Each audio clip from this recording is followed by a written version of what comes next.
I'm sure some will wonder why I decided to do this video, and I'll admit that I think the subject was pretty much covered, but for some reason it kept niggling at me, so I figured I should ease my mind, at the risk of repeating what others have already said. Disclaimer aside, if you haven't already watched the at least 3 other videos on the subject, I highly suggest checking them out. The original, as far as I know, was done by Digibrony, with a response done by Brony Curious, and finally a response to both of the others by Brony Debates. I believe a couple of other videos might have been made, but these 3 were the most influential to me. First, let me give a little background so you know where I'm coming from. I remember when I first saw Digibrony's video, I was excited about it. That, coupled with his mention of the video he did with his first impressions of Magical Mystery Cure, which uses the word destiny a lot. To clarify my position somewhat, I, despite being a girl, am not much of a romantic. Don't get me wrong, I've seen a few love stories and enjoyed a few, but they are definitely not my thing. However, I am a bit of a romantic for things of a fantasy setting. I like medieval times, kings and queens, prophecies, magic wielding, and heroes of destiny, not gonna lie. It's one of the reasons I still enjoy kids' shows so much, not to mention other fictional tales. The idealism, adventure, or even horror is a nice escape from the reality we live in. I drifted slightly, but this is a topic close to my heart. I didn't have a bad childhood or anything, but it wasn't the adventure I wanted, so I spent much of my time with my nose stuck in a book. Then as I got older, I invented my own tales in which I could be entertained as well as creative. I also explored RPGs, seeking out others who shared my interests.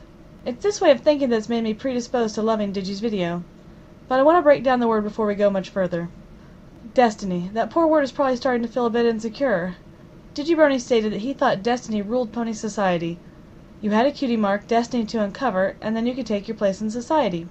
Brony Curious countered that if destiny truly existed in pony society, why wouldn't the ponies just be born with their cutie mark? What was the point of self-discovery if there was only one possible outcome? Seems like a waste of time as well as belittling the self-discovery process. Brony Debates put it best, in my opinion, when he said that both were right and he made his argument for something of a middle ground, and I would like to expand on that. First of all, destiny doesn't have to mean there's only one outcome. That is often the definition, I'll agree to that. It's the more exact definition. But as tends to happen to words over the years, their definitions can become skewed, sometimes encompassing new meanings entirely. Destiny is often used more relaxedly, if improperly, to mean that someone has a lot of potential and can do great things, the key word being can. The results depend upon the choices made by the individual. Now, it's hard to say if a pony's cutie mark is set from the moment they are conceived, the moment they're born, or after they're a few years old.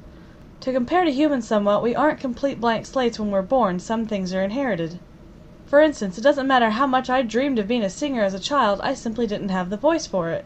But while we may have a few natural skills we bring to the table, there are still many things that aren't set in our minds until we have some sort of experience to associate with them. Say perhaps that a youngster may love playing with cats or dogs and want to be a vet until one day they have a bad experience with one. They get bitten or scratched, and from then on they no longer wish to have much to do with pets. Some will, of course, argue that this is destiny at work and there's no provable counter-argument for it. Any incident can be explained away as it was meant to happen that way. And if that's what you believe, there's nothing wrong with that. Personally, though, I subscribe more to the line of thought that I like to call potential destiny. Calling it that makes it sound kind of fancy, which is mostly for my own enjoyment, because all I really mean is that most people have a skill they discover as they age, one that they enjoy enough to make a lifelong career out of, and while that choice isn't set in stone as one thing, there are only so many things it can be based on each individual. This line of thought can be applied to incidents as well, not just cutie marks and careers. People say, oh, this was destined to happen, or it was fate. These words, taken literally, would lead one to believe that there was never any other way such an event could have turned out. As I said earlier, there really isn't any way to prove these statements wrong, not without some kind of time altering. But what makes more sense, especially for MLP, is that until an event happens, it can change. Different choices narrow down the options for the future, but there are still options. Let's look at Sweetie Belle, for example. She was born with an awesome voice, but that alone doesn't mean she'll become a singer. She likes to sing, getting closer, but oh, she doesn't like to sing in front of others except family or friends. Of course, she could overcome her stage fright, but maybe not. And maybe she won't become a performer, but a composer. Maybe not a singer, but an actress, maybe in musicals. Or she could even go into advertising and make jingles. It's easy to see that because of her genetic luck of being an amazing singer, that it's highly likely she'll do something involved with singing, but there are still many options. Or she could still have another talent she's awesome at that we simply haven't seen yet. In pony society, no matter what their cutie mark ends up being, they seem to have a great fortune of finding somewhere to belong. To contrast to human society, it is unfortunately quite often that people aren't able to make a career out of something they love. We either discover our talent too late and feel stuck in whatever rut we might be in by then, too stuck to get out, or the thing we wish to achieve is either out of our reach financially or via our network of connections. Network of connections meaning we don't have the right connections. You hear it so often that people can't get a job without experience, can't get experience without having had the job. You have to have financial ways in or knowledge connections to get you in. Pony society thankfully doesn't seem to be as rigid as ours. There are a few ponies that seem to be more business rather than pony-oriented, but most seem willing to give a pony a chance. With Pony Society, I don't think the show is trying to tell us that each pony has only one option, one destiny from the time they are born. It depends on variables like genetics and their life while young. And to make another point, a cutie mark itself clearly doesn't determine what a pony will do with their life, at least not their job. Pinkie Pie's cutie mark is balloons because she likes throwing parties to make ponies happy, yet she works in a bake shop. Connected? Sure, but not exact. Twilight's is a star because of her talent for magic, but that by itself is no indication of her profession. Rarity's gems didn't make her choose to be a fashionista, she wanted to be that before her cutie mark. There are more examples, but you get my point. A cutie mark is only a facet of a pony's personality. And sure, it is linked to something they have a talent for, and if you discover you have a talent for something, wouldn't you try to make a living out of it?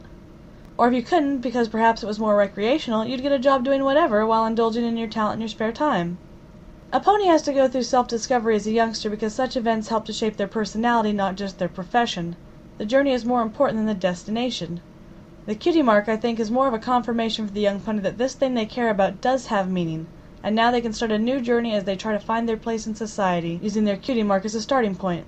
I see it as something like when a child thinks they're good at something and they go to an adult wanting confirmation of it. The cutie mark appearing for a pony is that ultimate confirmation that even if they were good at other things, this thing they are awesome at. So, long story short, I don't think a pony has only one destiny they can achieve. I think there are many possible destinies based on their self-discovery and other events of their lives which narrow the field until only one remains.